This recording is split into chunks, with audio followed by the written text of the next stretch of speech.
যে বিষয়ে কথা বলবো সেটা অত্যন্ত গুরুত্বপূর্ণ একটা বিষয়।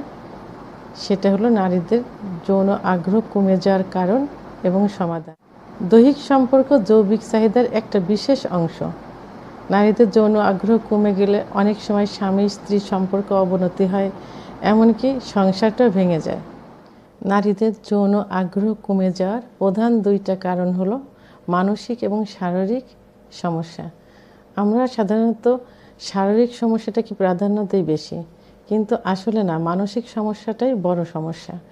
এর ভিতরে প্রধানত দেখা যায় যে মেয়েদের ইচ্ছার বিরুদ্ধে ফ্যামিলিগতভাবে জোর করে বিয়ে দেওয়া হয়। এখানে মেয়েদের অনেক সময় দেখা যায় যে বাইরে রিলেশন থাকে, অথবা প্রথমে একটা বিয়ে হয়েছিল, সেখানে একটা দুর্বলতা থাকে। এদের মতামত না নিয়ে ফ্যামিলিগতভাবে বিয়ে দেয়। তখন তার হাজব্যান্ডকে অর্থাৎ পার্টনারকে পছন্দ হয় না, আর পছন্দ না হওয়ার কারণে অনেক সময় মানসিক একটা প্রেশার আসে, যৌন উত্তেজনা তখন হতে চায় না। যত শারীরিক সম্পর্ক করা হোক না কেন, ওই চাহিদাটা তখন কমে যায়। আরেকটা কারণ হলো পারিবারিক সম্পর্কের অবনতি। কারণ যৌথ ফ্যামিলিতে যখন মেয়েরা থাকে হাজব্যান্ডের সঙ্গে, তখন দেখা যায় যে শাশুড়ি, শ্বশুর, দেবর, ননদ এদের সঙ্গে অ্যাডজাস্টমেন্টের একটা ঝামেলা থাকে। তখন তারা একাধিকবার বারবার হাজব্যান্ডের কাছে কমপ্লেন করে যে সমস্যা হচ্ছে, অ্যাডজাস্ট করতে পারছি না, আলাদা হতে হবে। তখন অনেকবার বলার পরেও তারা এটা কর্ণপাত করে না, এইভাবেই রয়ে যায়। এটাও একটা যৌন আগ্রহ কমে যাওয়ার কারণ। আবার ছোটো সময় অনেক মেয়েরা দেখা যায় যে যৌন হয়রানির সম্মুখীন হয়। এটা নিজেদের আত্মীয় স্বজন, চাচাতো ভাই, ফুফাতো ভাই, যেটা ওই অবনতিটা, যে সম্পর্কটার হয়রানিটা, ওটা বহন করতেই থাকে। এটা কিন্তু বড়দের দ্বারা হতে পারে, মুখ খুলতে পারে না, মুখ চেপে রাখে, ওইটা আস্তে আস্তে তাদের ভিতরে গ্রো করে, এবং বিয়ে হওয়ার পর দেখা যায় যে ওইটা তারা স্মরণ করতে থাকে, এবং এটা ভীতি কাজ করে। তখন পুরুষদের প্রতি একটা ঘৃণা জন্ম নেয়। আবার স্বামী স্ত্রী যখন সহবাস করা হয়, তখন সহবাস করার সময় একটা ফ্লুইড নিঃসৃত হয়। এটা সাধারণত সহবাসের পূর্বে স্ত্রীকে প্রস্তুত করে নিতে হয়, আর প্রস্তুত যখন করবে না, তখন হরমোনটা নিঃসৃত হবে না, জায়গাটা পিচ্ছিল হবে না, তখন স্ত্রী অত্যন্ত ভীতুগ্রস্ত হয় এবং সে সুখ অনুভব করে না। এভাবে দিনের পর দিন যদি এভাবে হতে থাকে, তাহলে ওই মানসিক একটা সমস্যা তৈরি হয় এবং সে কিন্তু ভীতু হয়ে যাবে। আবার দেখা যাচ্ছে যে কোনো মেয়ে অসুস্থ, অর্থাৎ স্ত্রী অসুস্থ থাকে এবং সহবাস করার সময় সে তৃপ্তিটা পাচ্ছে না, কিন্তু এটা স্বামী বুঝতে না পেরে সহবাস চালিয়েই যায়, এমনকি যুদ্ধ জয় করার মতো এমন একটা পরিস্থিতি হয়। তখন ওই মানসিক কষ্টটা মহিলা পেতেই থাকে। তখন এটাও কিন্তু একটা যৌন উত্তেজনা কমে যাওয়ার একটা প্রধান কারণ।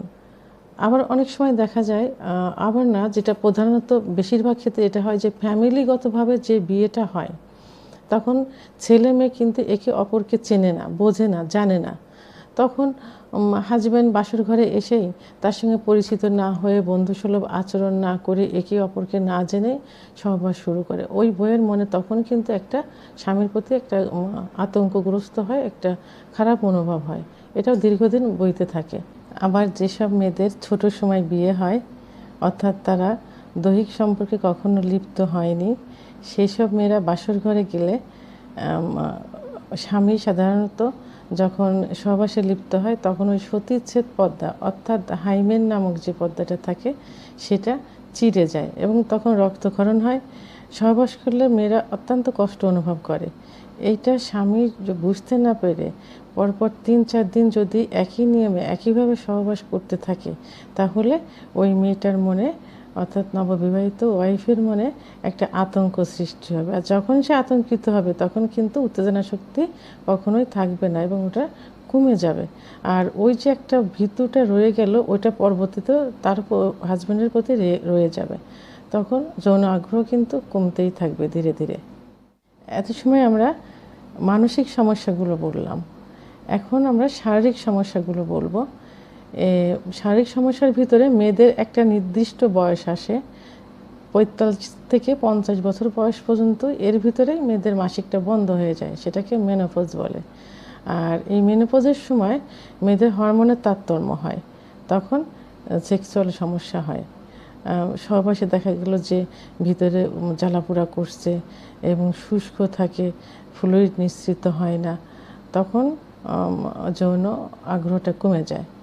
আবার মেয়েদের যদি ওভারিতে সিস্ট থাকে, তখন সহবাস করলে লোয়ার অ্যাবডোমেনে অর্থাৎ তলপেটে ব্যথা করবে, অত্যন্ত ব্যথা করবে। আবার ইউরিনারি ট্র্যাক্ট ইনফেকশন হলেও সহবাসের সময় ব্যথা করবে। মূত্রথলিতে সিস্টিস হলে সহবাসের সময় ব্যথা করবে। তারা তখন ভাববে যে এভাবে আজকে ব্যথা হলো, কালকে ব্যথা হলো, এভাবে মানে ব্যথা হতেই থাকবে। ওই যে একটা ভয়, এই ভয়টার কারণে তখন যৌন আগ্রহটা আস্তে আস্তে কমতে থাকে। আবার মেয়েদের শ্বেতপ্রদাহ হলে এবং শ্বেতপ্রদাহ দীর্ঘদিন স্থায়ী হলে ওখানে ফাঙ্গাল ইনফেকশন হয়। ফাঙ্গাল ইনফেকশনের কারণে যৌন উত্তেজনা কমে যায়। বার্থ কন্ট্রোল ট্যাবলেট দীর্ঘদিন সেবন করলে যৌন উত্তেজনা কমে যায়। আবার বিয়ের পরে কোনো মেয়ে কনসেপ্ট করলে বাচ্চা রাখতে চায় না, তখন এমআর করে। এমআর করলে ইউটেরাসের মুখে ইনফেকশন হয়। এই ইনফেকশনটা স্থায়ীভাবে থাকলে সহবাস করলে তখন ইউটেরাসের মুখে ব্যথা করবে, এটাতেও যৌন উত্তেজনা কমতে থাকবে। আমরা এত সময় শারীরিক এবং মানসিক দুইটা কারণেই যে মহিলাদের যৌন উত্তেজনা কমে যায় সেই বিষয়ে কথা বললাম। তো এখন এর থেকে বাঁচতে হলে আমাদের কী করতে হবে? এর থেকে উত্তোলনের একটা বিষয় হলো, সেটা স্বামী স্ত্রীর সম্পর্ক উন্নয়ন করতে হবে, বন্ধুসুলভ আচরণ করতে হবে, একে অপরকে বুঝতে হবে এবং সহবাসের পূর্বে স্ত্রীকে প্রস্তুত করে নিতে হবে যাতে ফ্লুইডটা নির্গত হয়। আর এই প্রস্তুত প্রণালীটা আমি আগামী ভিডিওতে সুন্দর করে বুঝিয়ে বলবো। সুতরাং স্বামী স্ত্রীর ভালোবাসার বন্ধন তৈরি করতে হবে।